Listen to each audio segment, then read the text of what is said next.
ជាធម្មតាស្លកកូគេដាក់ប្រហុកប៉ុន្តែលើកនេះខ្ញុំស្លកកូដាក់កាពិមើលបងប្អូនចង់ដឹងថារសជាតិមិនដែរអញ្ចឹងថ្ងៃនេះខ្ញុំភ្ញាក់ពីព្រឹកបន្តិចដើម្បីទៅផ្សារទិញបន្លែស្លកកូឲ្យ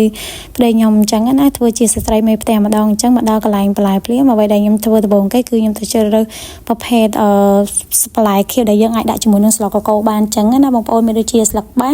ស្លឹកមរុំហើយនិងស្លឹកងប់តាមពិតទៅប្រភេទពួកបន្លែបៃតងច្រើនមែនទេដែលយើងអាចដាក់ជាមួយនឹងស្លកកូប៉ុន្តែខ្ញុំចូលចិត្តតែ3មុខហ្នឹងឯងអញ្ចឹងហើយក៏ខ្ញុំជ្រើសរើសតែ3ហ្នឹងដើម្បីដាក់មួយស្លអញ្ចឹងបន្ទាប់ពីទិញបន្លែហើយខ្ញុំមកជ្រើសរើសសាច់ម្ដងអញ្ចឹងសម្រាប់លើកនេះខ្ញុំស្លជាមួយនឹងឆ្អឹងជំនីជ្រូកបងប្អូនគេទៅលើកទី1ដែរទេដែលខ្ញុំស្ល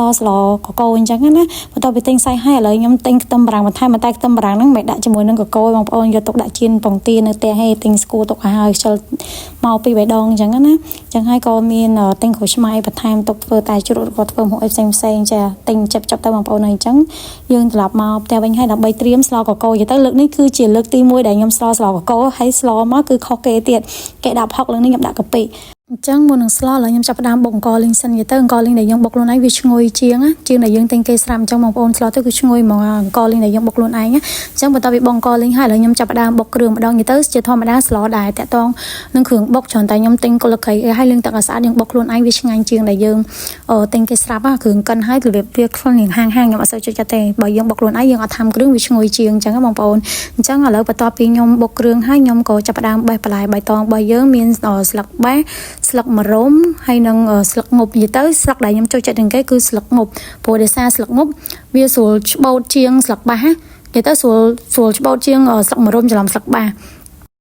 អញ្ចឹងបន្ទាប់ពីលាងទឹករួចនេះគឺជាបន្លែដែលខ្ញុំត្រៀមស្លក្នុងថ្ងៃហ្នឹងអញ្ចឹងបងប្អូនចំណែកនេះវិញគឺជាប្រភេទសាច់ដែលខ្ញុំត្រូវប្រើស្លក្នុងថ្ងៃហ្នឹងឥឡូវខ្ញុំចាប់ផ្ដើមដាក់ប្រេងឆាបន្ទាប់មកខ្ញុំដាក់គ្រឿងបុកចូលលាទៅស្ទែបដែលខ្ញុំស្អាតជាងគេគឺដាក់គ្រឿងបុកហ្នឹងឲ្យវាខ្ទាតខ្លាំងណាបងប្អូនបន្ទាប់ពីកូរឡើងឈ្ងុយហើយខ្ញុំចាប់ផ្ដើមដាក់សាច់ឆ្អឹងជំនីជ្រូកយើងចូលមកបងប្អូនព្រោះយើងកូរវាឡើងឈ្ងុយបន្ទាប់មកខ្ញុំដាក់ម្សៅស៊ុបប៊ីចេងជាមួយនឹងទឹកត្រីបន្តិចខ្ញុំមិនទាន់ហ៊ានដាក់ច្រើនទេព្រោះខ្លាចប្រៃយើងចាំថែមថយនៅពេលក្រោយអញ្ចឹងណាអញ្ចឹងយើងកូរវាឡើងឈ្ងុយសិនមកបាទខ្ញុំចាប់ផ្ដើមបន្ថែមទឹកឲ្យវារៀងឆ្អិនតិចចឹងណាហើយបានខ្ញុំចាប់ផ្ដើមដាក់បន្លែនៅតាមក្រោយឥឡូវខ្ញុំខកវាសិនទៅបើកមកវិញចង់ខ្លោចដោយសារពេលដែលដាក់ហើយគឺកន្លែងឆាដល់ពេលហើយមើលទៅចង់ខ្លោចបងប្អូនហើយឥឡូវខ្ញុំចាប់ផ្ដើមដាក់បន្លែហើយកូរច្បល់ជាមួយនឹងសាច់របស់យើងវាចូលជាតិគ្នាអញ្ចឹងណាគេទៅស្លកកូគឺកូមែនគឺកូរហូតបងប្អូនបន្ទាប់មកឥឡូវខ្ញុំចាប់ផ្ដើមដាក់អង្ករលីងចូលឲ្យវាមានក្លិនឈ្ងុយហើយវាគេហៅគេឲ្យវារីកនៅក្នុងស្លរបស់យើងបងប្អូនចឹងខ្ញុំចាប់ផ្ដើមដាក់ទឹកហើយខ្ញុំគ្របទុកវាមកស្ទុះសិនអញ្ចឹងឥឡូវស្លយើងចាប់ផ្ដើមពុះហើយមុននឹងដាក់បន្លែបៃតងចូលខ្ញុំចាប់ផ្ដើមភ្លក់សិនអញ្ចឹងភ្លក់ហើយឥឡូវវាស្ទើអញ្ចឹងខ្ញុំបន្ថែមទឹកត្រីជាមួយនឹងម្សៅស៊ុបអញ្ចឹងបងប្អូនឥឡូវចាប់ផ្ដើមដាក់បន្លែបៃតង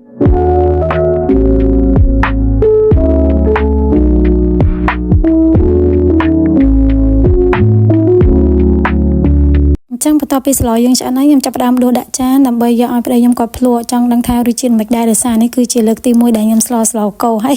ដាក់កាពិចឹងបងប្អូនចាបងប្អូនមើលរូបរាងមើលឲ្យរ៉េតបានដែរតើបងប្អូនចឹងចាំមើលការ review របស់ប្តីខ្ញុំទាំងអស់គ្នាបន្ទាប់គាត់ភ្លក់ហើយគាត់មានទឹកមុខមិនចឹងណាហើយគាត់ថាឆ្ងាញ់ឬក៏អត់ចឹងចាំមើលទឹកមុខគាត់សិនបងប្អូនមិនដែរអ្នកញ៉ាំមានជាតិ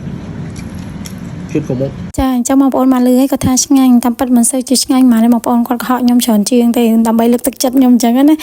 ស្លហ្នឹងវាផ្អែមតិចសម្រាប់ខ្ញុំហើយវាចេញជាតិពីបន្លែដោយសារនៅពេលដែលយើងស្លនេះយកបានដាក់ស្ករទេអញ្ចឹងវីដេអូក្នុងហ្នឹងមានតែប៉ុណ្្នឹងឯងបងប្អូនអរគុណបាយបាយ